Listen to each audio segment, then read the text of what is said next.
Kenapa harga emas hari ini mahal? Sebab waktu murah dulu, tumpuan yang jual mahal. Kita dah sedia maklum pun dari tahun ke tahun, harga emas pasti akan naik. Tahun 2015 dulu, 1 gram RM147. Tahun 2017, 1 gram RM193. Tahun 2018, 1 gram RM180. Tahun 2020, harga emas 1 gram RM270. Dan tahun 2025, hari ini, harga emas dah pun mencecah kepada RM470. Pesan tuan mentor saya, Tuan Muhammad Zulkifli bin Syafi'i, harga emas sentiasa mahal. Harga mahal hari ini akan jadi murah dalam 5 tahun akan datang. Kita hanya sedar harga sekarang murah bila dah jadi sejarah.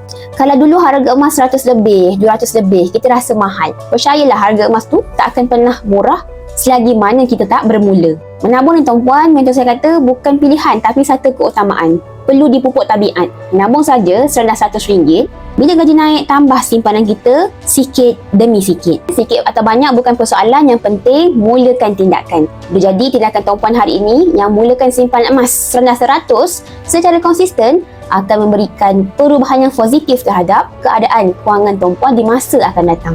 Tak perlu bimbang, insyaAllah simpanan emas di Public Gold mudah, murah dan patuh syariah. Nak menabung emas dengan ilmu, saya ialah jeli aktif dalam rangkaian G100 pimpinan Tuan Muhammad Zulkifli bin Syafi'i. Boleh klik link di bio, saya bantu sebaiknya insyaAllah.